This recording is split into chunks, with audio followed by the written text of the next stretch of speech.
여러분, 만약 나스닥 지수가 10% 폭락했다가 다음날 기적처럼 10%가 다시 반등해서 거의 원금을 회복했다고 가정해 보겠습니다. 기초 지수는 고작 마이너스 1% 손실입니다. 그런데 왜 똑같이 투자한 TQQQ, 즉 3배 레버리지 투자자의 계좌는 마이너스 21%라는 재앙적인 손실을 기록하게 되는 걸까요? 최근 시장이 조정을 받자 많은 개인 투자자들이 지금이 바로 기회라며 TQQQ 같은 3배 레버리지 상품을 역대급으로 사들이고 있다는 뉴스가 연일 나오고 있습니다. 하지만 전문가들은 하나같이 입을 모아 말합니다. 장기 투자에 절대 부적합하다. 고요. 도대체 누구의 말이 맞는 걸까요?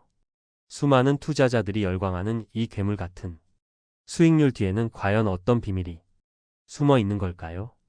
이 영상을 끝까지 보시면 여러분은 첫째, 가만히 있어도 내 계좌가 녹아내리는 레버리지의 구조적 함정, 둘째, 실제 투자자가 마이너스 76%를 겪으며 토로한 공포의 실체, 그리고 마지막으로 이 위험한 유혹을 피하고 꾸준히 자산을 불려나갈 현실적인 대안까지 확실히 알게 되실 겁니다.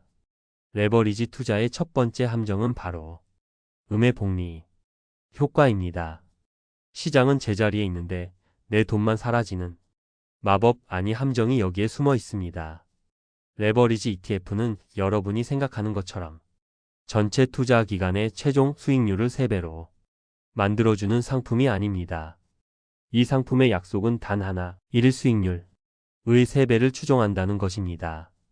바로 이 1일 이라는 단어 때문에 시장이 오르고 내리기를 반복하는 횡보장에서 투자자에게는 치명적인 손실이 발생합니다. 자, 쉽게 계산해 볼까요? 어떤 지수가 오늘 2% 올랐다가 내일 다시 2%가 내렸다고 해보죠. 기초 지수는 아주 미미한 마이너스 0.04%의 손실을 봅니다. 거의 제자리나 마찬가지죠. 하지만 TQQQ는 어떻게 될까요? 첫날 6%의 수익을 받다가 그 다음날 오른 가격에서 다시 6%가 빠지게 됩니다. 최종 결과는 마이너스 0.36%, 기초지수 손실에 무려 9배에 달하는 손실을 기록하게 됩니다. 이것이 바로 많은 분들이 간과하는 시장은 제자리에 있는데 내 잔고만 계속 줄어드는 음의 복리 효과의 실체입니다. 두 번째 함정은 강제 리밸런싱 이라는 시스템입니다. 이것은 여러분이 잠든 사이에도 쉬지 않고 여러분의 계좌를 갉아먹는 보이지 않는 손과 같습니다. TQQQ는 매일 정확히 3배의 레버리지 비율을 맞추기 위해 하루에도 몇 번씩 자산을 강제적으로 사고팝니다. 예를 들어볼까요? 주가가 올라서 여러분의 자산 가치가 높아지면 시스템은 그 불어난 자산만큼 주식을 추가로 매수해서 3배 비율을 맞춥니다. 반대로 주가가 내려서 자산 가치가 줄어들면 시스템은 그 손실을 본 만큼 주식을 강제로 매도해서 비율을 맞춥니다. 이게 어떤 의미일까요? 변동성이 큰 시장에서는 결국 비쌀 때 더 사고 쌀 때 파는 가장 어리석은 투자를 매일매일 기계적으로 반복하게 되는 겁니다. 장기적으로 수익률이 갉아먹히는 것은 어쩌면 당연한 결과일지도 모릅니다. 마지막 세 번째 함정은 이 모든 이론을 실제 돈으로 겪어낸 한 투자자의 절규입니다. 마이너스 76% MDD, 즉 최대 낙폭을 직접 겪어보니 한 온라인 커뮤니티에 올라온 글입니다. 이 투자자는 TQQQ와 채권 ETF인 TMF를 섞은 포트폴리오로 투자를 시작했습니다.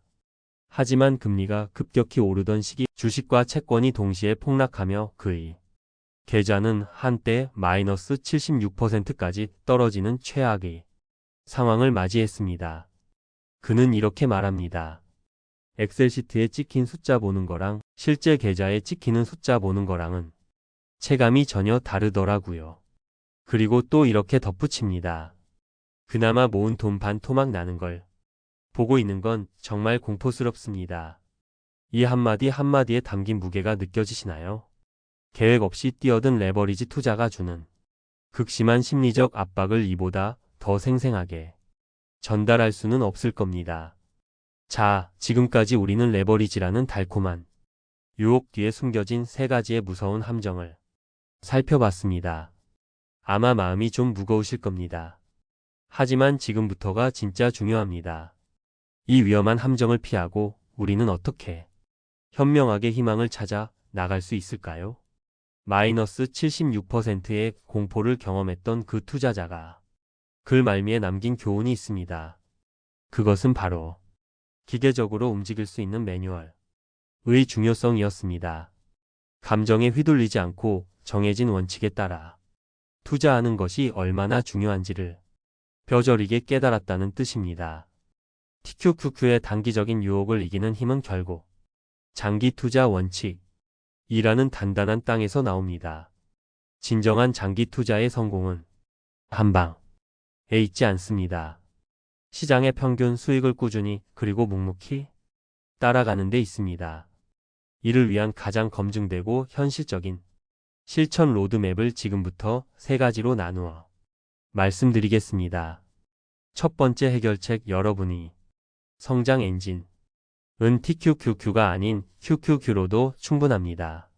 세배 레버리지의 위험한 유혹 대신 나스닥 100 지수 그 자체를 추종하는 QQQ ETF에 장기 적립식으로 투자하는 것이 현명한 대안입니다.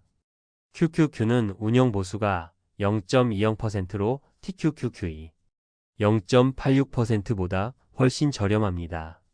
무엇보다 음의 복리라는 함정 없이 미국 기술주 성장의 과실을 그대로 누릴 수 있습니다. 과거 10년 연평균 수익률이 약 20%에 달합니다. 이것만으로도 여러분의 자산을 불려나갈 강력한 성장 엔진이 될 수 있습니다. 두 번째 해결책은 포트폴리오에 안정적인 초석 VO를 반드시 편입하는 것입니다. 전체 자산의 중심을 미국을 대표하는 500대 기업에 투자하는 S&P 500 ETF VO로 잡으세요. VO는 세상에서 가장 저렴한 수준인 0.03%의 운용 보수로 미국 경제 전체에 분산 투자하는 효과를 줍니다. 장기 연평균 11%대의 안정적인 수익률을 제공하며 QQQ가 가질 수 있는 기술주 중심의 변동성을 훌륭하게 보완해주는 최고의 코어 자산입니다. 마지막 세 번째 해결책은 절세계좌라는 최강의 방패를 활용하는 것입니다. 여러분이 매달 사모으는 QQQ나 VO를 일반 계좌가 아닌 연금저축펀드나 IRP 같은 절세 계좌에서 운용하십시오.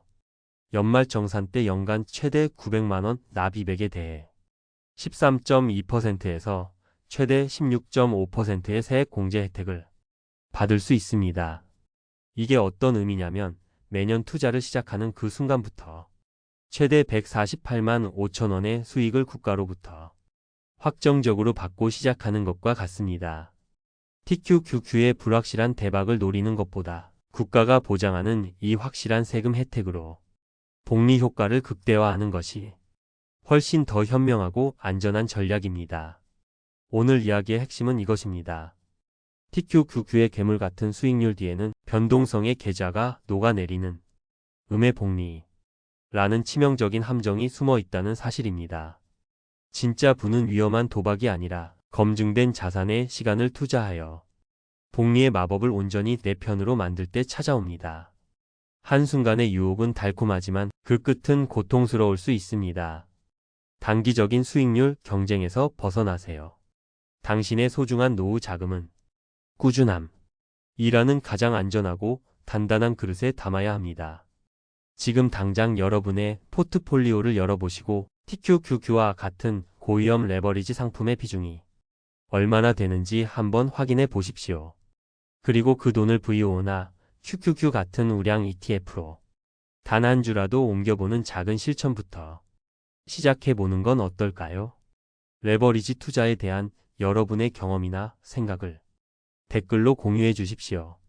비슷한 고민을 하는 다른 분들에게 큰 위로와 도움이 될 겁니다. 구독과 좋아요는 더 좋은 콘텐츠를 만드는 데 정말 큰 힘이 됩니다. 당신의 돈이 잠자는 동안에도 일하기를 바라며 부자의 서재였습니다.